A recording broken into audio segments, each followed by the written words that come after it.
पद्मशाली शिक्षण संस्थेचे CBSE शिक्षण संकुल सज्ज. केंद्रीय शिक्षण मंडळाच्या CBSE पॅटर्न अभ्यासक्रमाची इयत्ता 10वी व 12वी पर्यंतच्या शिक्षणाची सोय असणारे पद्मशाली शिक्षण संस्थेचे भव्य शिक्षण संकुल सज्ज झाले असून माध्यमिक व उच्च माध्यमिक स्तरावरील हे नवे दालन यंदाच्या शैक्षणिक वर्षारंभी टप्प्याटप्प्याने कार्यान्वित होणार आहे. संस्थेच्या या नव्या 3 मजली संकुलाची वास्तुशांती शनिवार 29 जून 2024 रोजी करण्याचे योजले आहे, अशी माहिती पद्मशाली शिक्षण संस्थेचे सचिव दशरथ गोप यांनी दिली.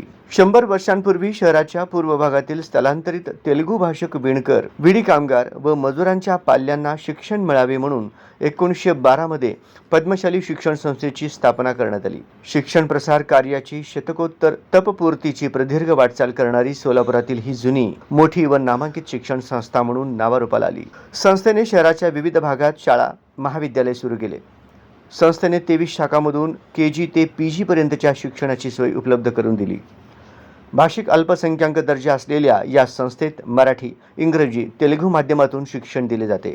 तंत्र शिक्षण व महाविद्यालयापर्यंतच्या स्त्री शिक्षणातही संस्थेचे योगदान उल्लेखनीय आहे. पद्मशाली शिक्षण संस्थेने शहराच्या पूर्व भागात पहिली माध्यमिक शाळा, पहिली तंत्र शिक्षण संस्था, एकमेव तेलुगू माध्यम प्रशाला, पहिली रात्र प्रशाला व पहिले महिला महाविद्यालय सुरू केले.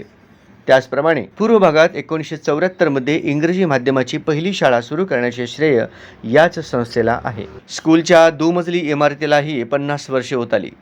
विद्यार्थी व वर्ग खोल्या यांचे व्यस्त प्रमाण लक्षात घेऊन पद्मशाली शिक्षण संस्थेने इंग्रजी माध्यम प्रशालेचा विस्तार करावयाचा तसेच प्रशालेस संलग्न कनिष्ठ महाविद्यालय सुरू करण्याचा संकल्प केला. श्रीराम इंग्लिश स्कूलच्या सुवर्ण महोत्सवी वर्षात संकुल विकास प्रकल्पास मूर्त स्वरूप प्राप्त झाले आहे. प्रस्तावित 10वी व 12वी पर्यंतच्या स्कूलमध्ये केंद्रीय शिक्षण मंडळाचा CBSE पॅटर्न अभ्यासक्रम राबविण्यात येणार आहे.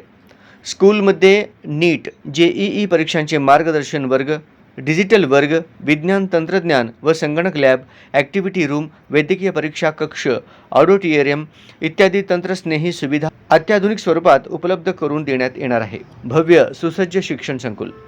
प्रस्तावित नवे शिक्षण संकुल पद्मशाली शिक्षण संस्थेच्या रविवार पेठ येथील जागेवर उभारण्यात आले.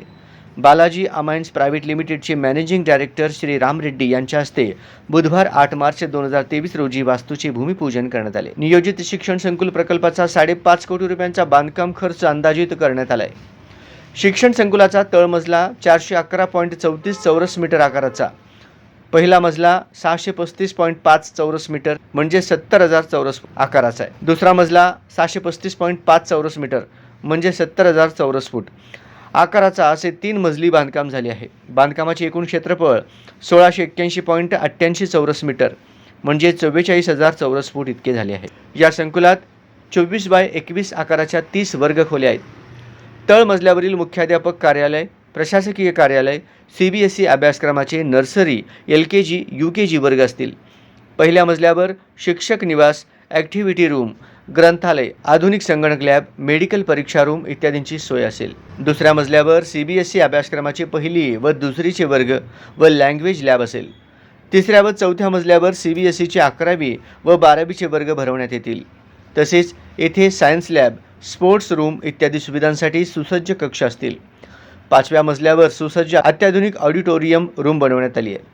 नव्या संकुलात प्रत्येक वर्गात डिजिटल स्क्रीन बोर्ड व प्रोजेक्टर बसवण्यात आले असून नवीन प्रकारचे अत्याधुनिक RO वॉटर फिल्टर, मुलामुलींसाठी स्वतंत्र प्रसाधनगृहे, 13 व्यक्तींसाठी 84 किलो क्षमता असलेली लिफ्ट, संपूर्ण इमारतीसाठी सोलर प्लांट, विद्यार्थ्यांना खेळण्यासाठी स्वतंत्र लॉन एरिया व अत्याधुनिक क्रीडा साहित्य इत्यादी सुविधा उपलब्ध असतील. या भव्य शिक्षण संकुलाची वास्तुशांती शनिवार 29 जून 2024 रोजी करण्याचे योजले आहे. शैक्षणिक वर्षात नव्या संकुलात टप्प्याटप्प्याने येथे वर्ग सुरू करण्यात येतील, अशी माहिती पद्मशाली शिक्षण संस्थेचे सचिव दशरथ गोप यांनी दिली. याप्रसंगी अध्यक्ष काशीनाथ गड्डम, प्राध्यापक श्रीनिवास कोंडी, उपाध्यक्ष दशरथ गोप, सचिव दशरथ गोप, सहसचिवा संगीताताई इंदापुरे, खजिनदार नागनाथ गंजी, शालेय समिती अध्यक्ष श्रीधर चिट्ट्याल, विजयकुमार गुल्लापल्ली, प्रभाकर अरकाल, रमेश वेडप, रमेश बद्दुल, नागनाथ श्रीरामदास, हरीश कोंडा, व्यंकटेश आकेन व दिनेश यन्नम आदी मान्यवर उपस्थित होते.